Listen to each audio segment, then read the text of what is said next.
Boa noite a todos, que a paz do Divino Mestre possa nos dar toda a sustentação necessária para a prática do Evangelho dessa noite. Então, nós vamos agora iniciando com a nossa prece, né? Nós te agradecemos, Mestre Jesus, por mais essa oportunidade de podermos estar realizando o Evangelho dessa noite, com o auxílio de teus bondosos espíritos mensageiros, que vem nos auxiliando na compreensão dos teus ensinamentos. Que a luz do teu amor possa brilhar dentro de nós, hoje mais do que nunca.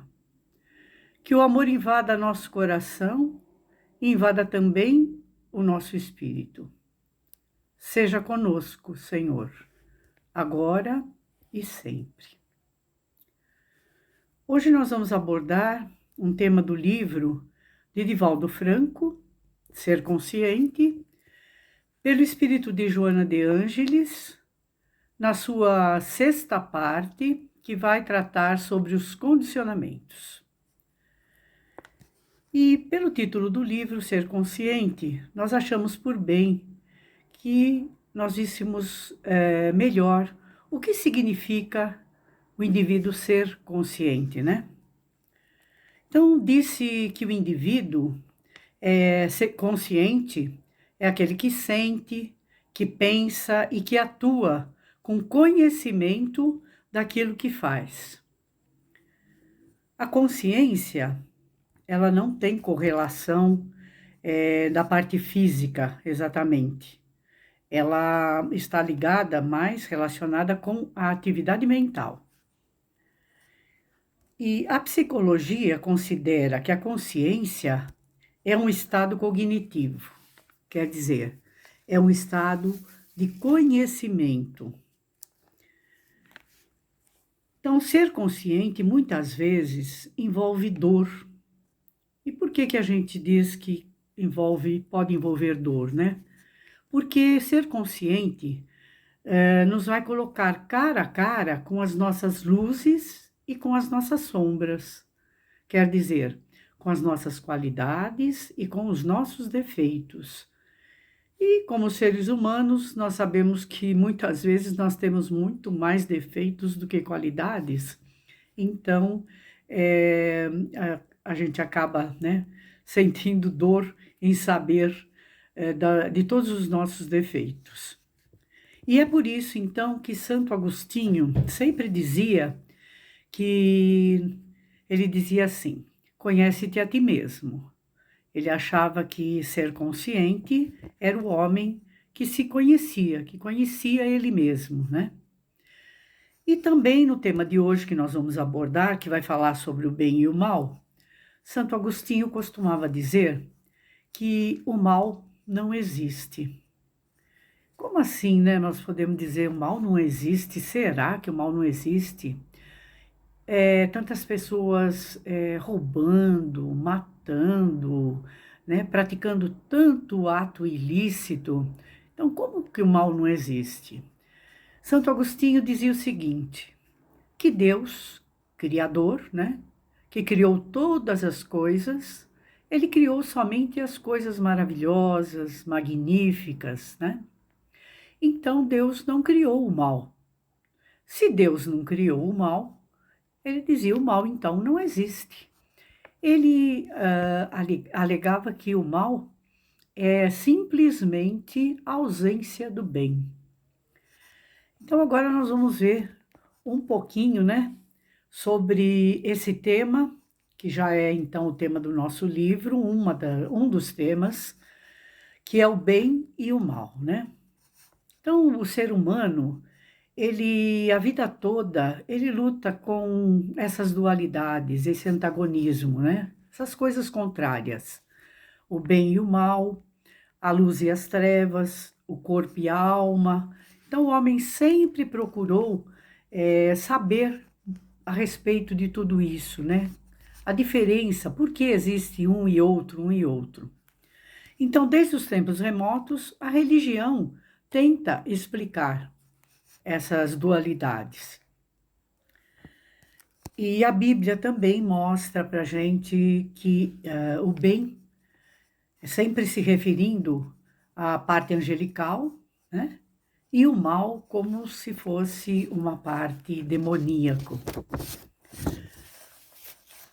O chinês, vamos ver um pouquinho sobre assim os vários povos, né? O que eles falam dessas coisas antagônicas, dessas dualidades. O chinês apresenta para nós duas forças cósmicas: o Yang, que é o masculino, positivo, é o seco, o bom, e o Yin, que é o feminino, o úmido, o negativo e o frio. Então são duas coisas contrárias, né? Mas ele diz que para que haja harmonia, ambos têm que estar presentes. Ambos têm que se reunir, se organizar para que haja harmonia no ser. Já o hindu, ele apresenta Brahma, que é como se fosse um deus hindu, né? E as duas forças antagônicas, Vishnu, que é o conservador, o princípio construtor, e Shiva, que é o destruidor. Então, eles também afirmam que essas duas forças precisam sempre caminhar juntas. Atualmente, nós costumamos conceituar, né, o bem, que é tudo que diz respeito à beleza, o ético, a vida de acordo com a moral, e o mal vem ser aquilo que se opõe ao edificante, ao harmônico, ao bem. Mal é tudo que é contrário, né, ao bem. A sociologia, ela explica o bem e diz que ela contribui para o progresso, para os valores éticos, para a harmonia e a felicidade. E o mal é tudo aquilo que vai contra esses valores. Já para a psicologia, o bem é a aspiração do crescimento e elevação, de nobre e equilibrado, do saudável e propiciador da paz.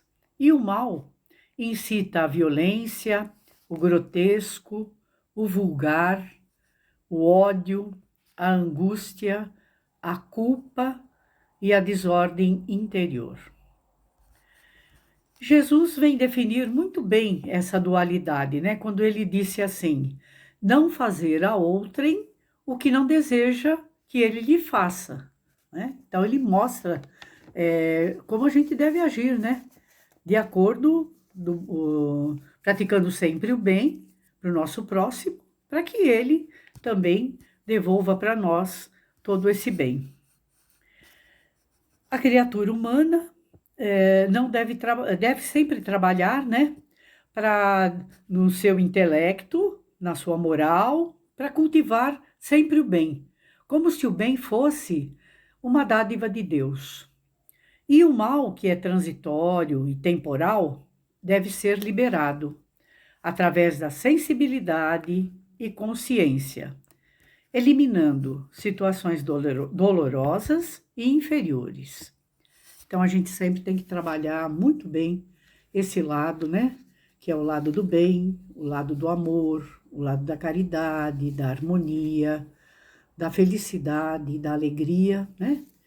E para que a gente possa usufruir da nossa vida da melhor forma possível. E falando um pouquinho sobre bem e mal, eu me lembrei de uma historinha do índio que conta para o seu neto a história de dois tigres. E o índio então dizia para o neto: olha, havia dois tigres que estavam se confrontando um com o outro, né? Um era o tigre do bem, que é o tigre da felicidade, da alegria, da paz, da harmonia. E o outro é o tigre do mal, né? O tigre do ódio, da raiva, da fúria, da violência, de todas as coisas ruins, né? E eles estavam se confrontando, tentando ver quem que vencia, né? E aí o neto vira para o índio e pergunta: vovô, e quem venceu? Ele diz: quem é que vence, né, nessa disputa? E o índio respondeu para ele: vence aquele que a gente mais alimenta. Então, partindo disso, vamos alimentar sempre mais o nosso tigre bom, né, dentro de nós. Vamos então agora passando ao segundo tema, que fala sobre a paixão e a libertação psicológica. E Joana de Ângeles, ela começa falando sobre a paixão de Jesus. Desde a sua entrada gloriosa e triunfante em Jerusalém, e de toda a dor durante a trajetória de Jesus até o Calvário. E por que Joana de Ângeles se baseia nesse episódio? Ela fala justamente para mostrar que Jesus aceita tudo sem revolta e sem rebeldia. Ao contrário, ele aceita até a covardia humana, né, daqueles que o crucificaram, que o condenaram, e também a fragilidade de Judas e Pedro. Judas que o entregou aos soldados e Pedro que renegou a ele por 2 vezes. E se volta então Jesus para o amor, a compaixão, a fraternidade, a misericórdia e todos os sentimentos nobres. E ainda nos deixou uma lição, pedindo ao Pai que perdoasse a todos nós, né? À luz da doutrina, muitos falam que para o homem se salvar, ele precisa passar pela religião. E a gente sabe muito bem que não é verdade isso. Existem muitas pessoas que praticam o bem, né, que fazem caridade, que são pessoas boas, honestas e que não estão engajadas em religião nenhuma. Então, essa culpa a pessoa não precisa trazer consigo. Isso não é uma verdade, ter que passar por uma religião.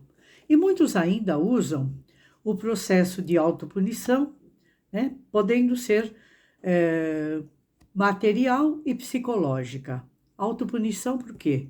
Para que o indivíduo se sinta sempre culpado, levando ele até cometer a autopunição. O que é a autopunição material? São aqueles indivíduos que prejudicam, né, o seu próprio corpo, chicoteando, ferindo o seu próprio corpo. Esse é material. E a psicológica é quando a pessoa vive fazendo com que a outra se sinta sempre culpado de determinados atos, né? Então, faz ele sempre pensar nos seus defeitos e na sua culpa. Esse é a autopunição psicológica. Esses processos autopunitivos é que vão causar muitos problemas, né, em vidas posteriores, que são as aflições, as angústias, as depressões, etc. Mas Jesus, nos seus ensinamentos, ele nos mostra sempre o contrário, que nós podemos citar, né, o caso da mulher que iria ser apedrejada, e Jesus manda que ela se vá. E ela pergunta então: Senhor, o Senhor não vai me condenar? E ele responde: vá e não peques mais. O que ele quis dizer? Ele quis dizer que nós não precisamos passar a vida toda nos culpando. Nós temos que prosseguir, ir em frente, tentar nos corrigir, né, dos nossos defeitos, das nossas atitudes erradas e prosseguir, né, não cometer mais aqueles erros que nós estávamos cometendo. Essa culpa pode vir muitas vezes de atos cometidos em encarnações passadas, né? Às vezes até consciente ou inconscientemente, o indivíduo traz consigo esses problemas de vidas passadas. E muitas vezes ele não tem nem consciência disso, que ele está sofrendo dessa culpa, mas é por um processo de vidas anteriores. Como nós passamos ao nascer pelo esquecimento, o indivíduo muitas vezes não se dá conta que ele está sofrendo, que ele é infeliz, que ele acha que ele não tem direito à felicidade, justamente porque essa culpa que vem de encarnações anteriores, ele está inconsciente, né, nele. Ele não percebe que isso já vem consigo desde o nascer. Então, nós devemos criar mecanismos de libertação e não de autopunição. Temos que compreender, resolver as nossas dificuldades, né? E agir para solucionar os nossos problemas e não estacionar, ficando só se lamentando e sempre que errar, procurar recomeçar. Nós viemos também, muitas vezes, com os nossos familiares, no nosso meio familiar, no nosso meio afetivo e no nosso meio de amizade, muitas vezes com pessoas difíceis. E também a gente muitas vezes não sabe o porquê, né?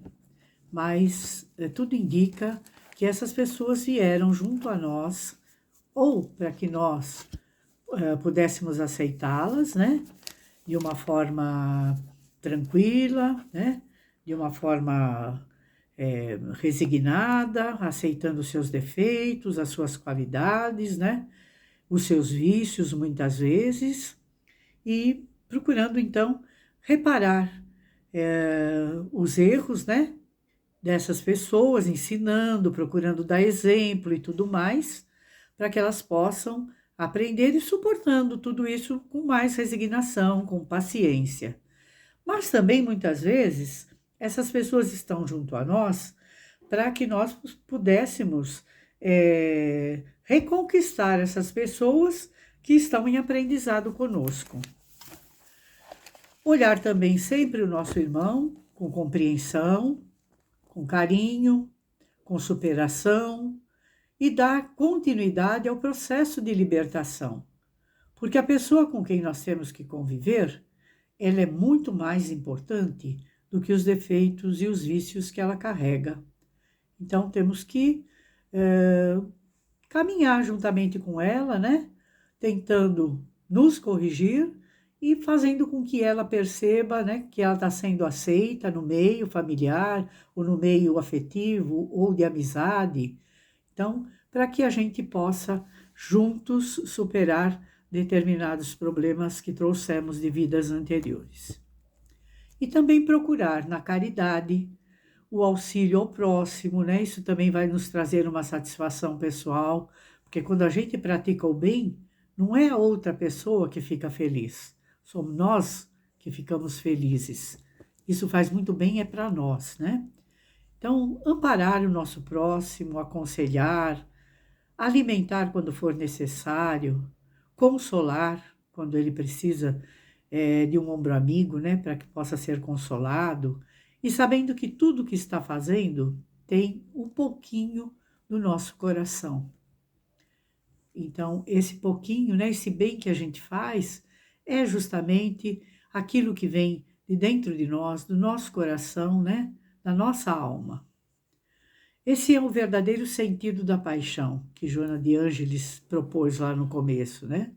E que traz tudo isso, vai trazendo a nossa libertação psicológica para que em vidas posteriores a gente possa caminhar de uma forma melhor, de uma forma mais tranquila, né?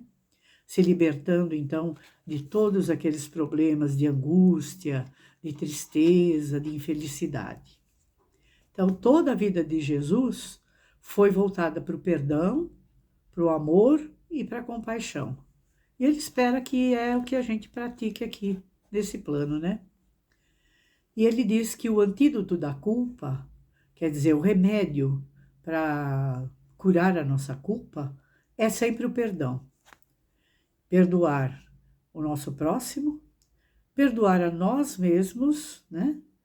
E pedir perdão também quando nós magoamos outras pessoas, quando magoamos nosso irmão.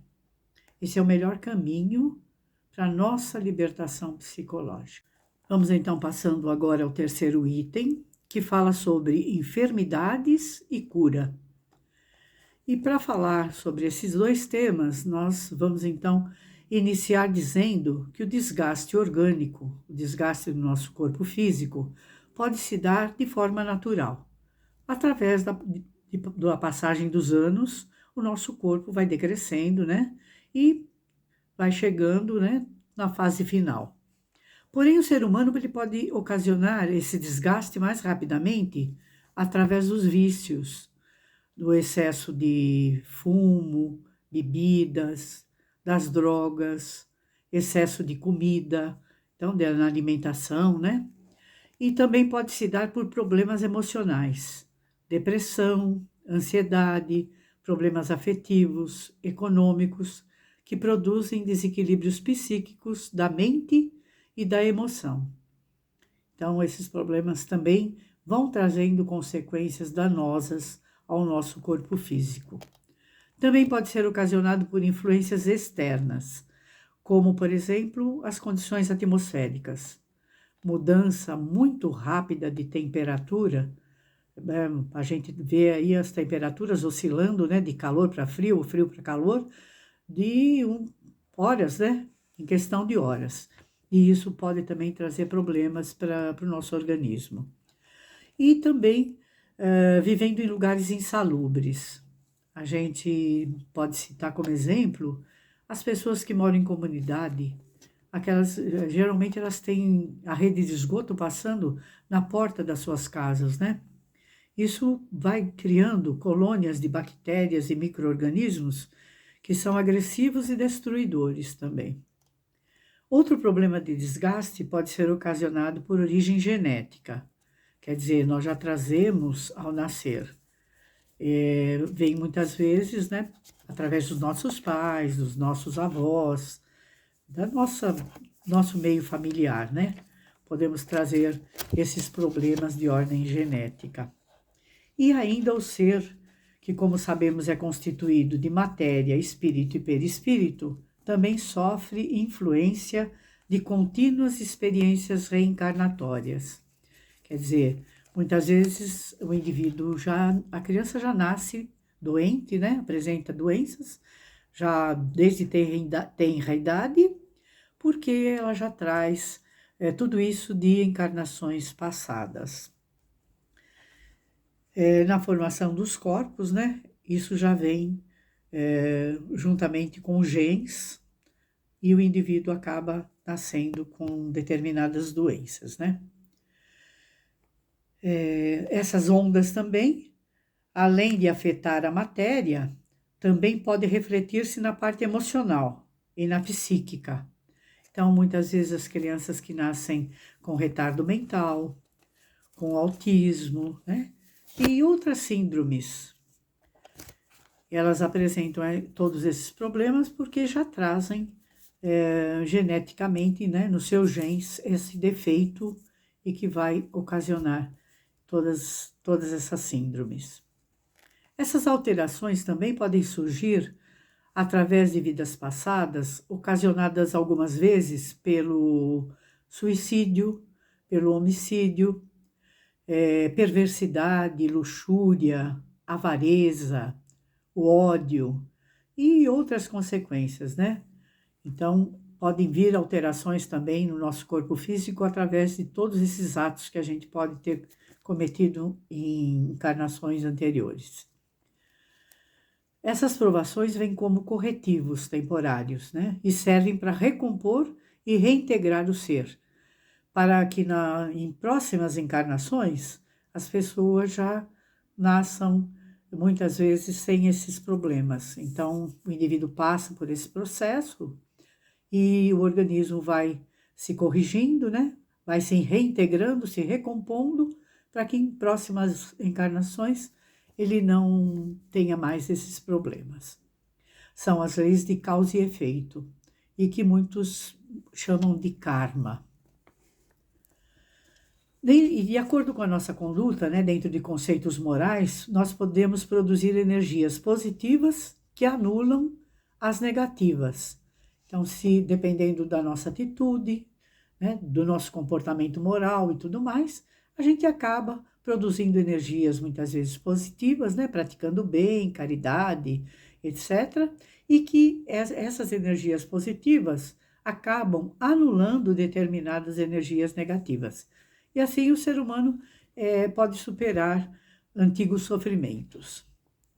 Os karmas negativos, eles podem apresentar problemas de saúde física e emocional, muitas vezes por complexo de culpa, consciente ou inconsciente, mas pode se expressar através da timidez, do medo, da ansiedade, da insegurança, da ausência de autoestima e outros complexos, como superioridade, inferioridade, narcisismo, que é o amor do indivíduo por ele mesmo ou por sua imagem, né? Pelo complexo de Édipo, que é quando os meninos têm uma atração muito grande pela própria mãe, né? E complexo de Eletra, que é quando as meninas têm uma atração muito grande pelo próprio pai. E existem tratamentos para que isso possa ser, né, superado, tanto espiritual, mas não só espiritual, como tratamento também da matéria, através de médicos, psiquiatras, psicólogos, etc. Então, diante de todos esses problemas, a mente deve ser trabalhada para que possa ser recuperada a saúde. E como a gente pode trabalhar, né, para que isso aconteça? Trabalhar o amor-terapia, que é proposta por Jesus através dos seus ensinamentos. Amar a Deus e ao próximo como a si mesmo. Esse a si mesmo, ele não pode ser egoísta, né? Achar que a gente, tudo tem que ser o melhor para nós, tudo tem que ser para nós, nem egoístico e nem egocentrista. Não pode ser esse assim mesmo. Mas ele tem que ser através do respeito, né, à vida e saber que nós temos direito à felicidade, né, que é o que o indivíduo merece aqui nesse plano. Então, só podemos amar ao próximo se antes de tudo amamos a nós mesmos. Porque, como a gente costuma falar, né, ninguém pode dar aquilo que não tem. Esse amor terapia, ele é terapêutico. Por quê? Porque ele auxilia os campos vibratórios afetados pelas doenças, restaurando em nós a saúde. Ele ajuda a restaurar a nossa saúde. A visão desse auto-amor, ele não vai impedir as enfermidades e nem a morte, né? A gente sabe que é um processo natural. Então, tudo que nasce, um dia vai morrer. Então, esse amor-terapia, ele nos ajuda durante toda a vida, mas não nos livra nem das doenças e nem da morte, né? Mas o amor-terapia vai nos proporcionar bem-estar, equilíbrio e estabilidade emocional e torna nossos órgãos saudáveis. Ao contrário, a tensão nervosa pode trazer sérios prejuízos ao nosso corpo. Já o amor-terapia pode nos devolver a autoconfiança e nos conduz à aproximação com Deus.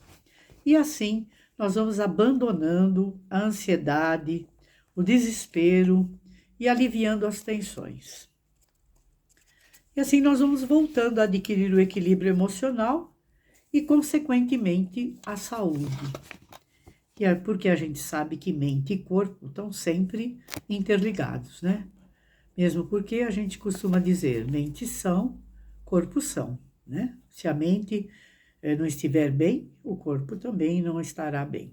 Então, a gente tem que sempre trabalhar esses dois lados, né? O lado emocional e o lado corporal. Os tecidos do nosso corpo, eles se movimentam pelas substâncias químicas na corrente sanguínea e pelos hormônios, né?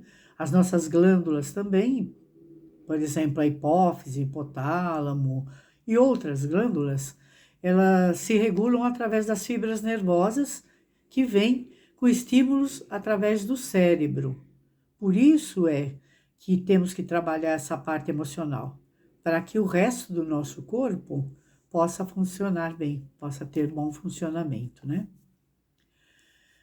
E então, para encerrar, nós podemos dizer que psicologicamente o auto-amor é, sobretudo, autoencontro, conquista de consciência de si mesmo, maturidade e equilíbrio, transformando enfermidades em cura.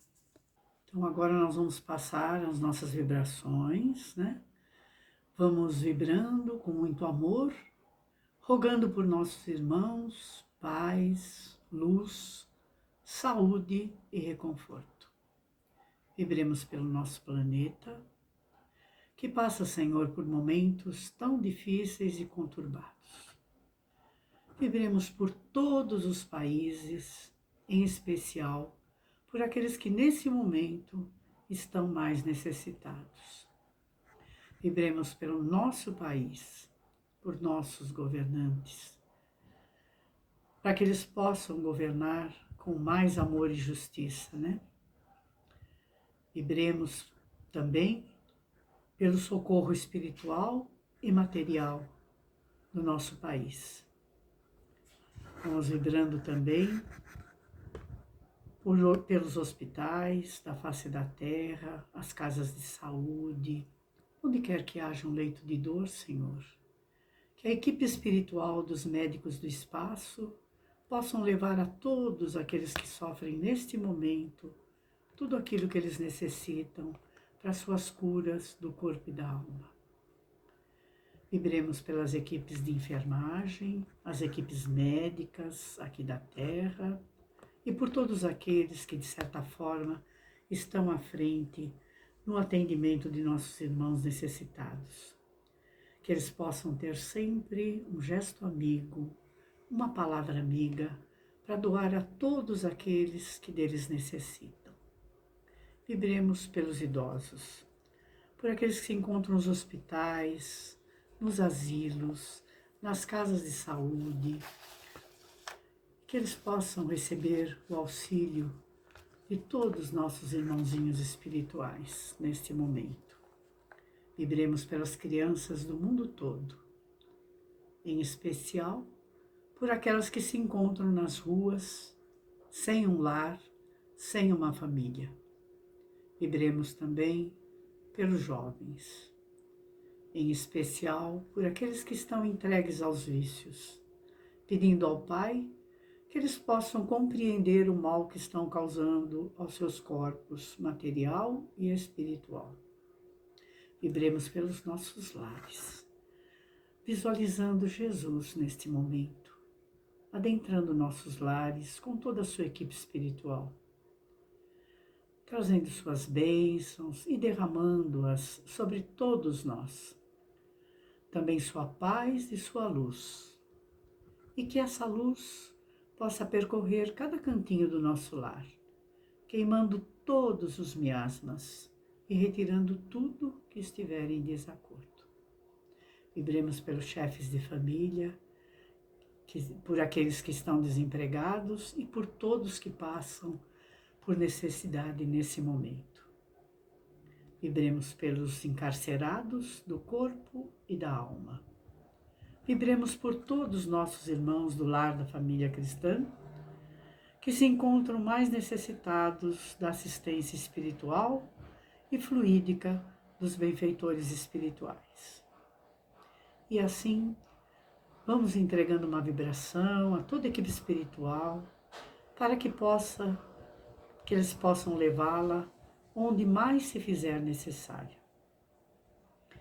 E vamos pedindo também a permissão para podermos vibrar por nós mesmos, que ainda somos muito necessitados.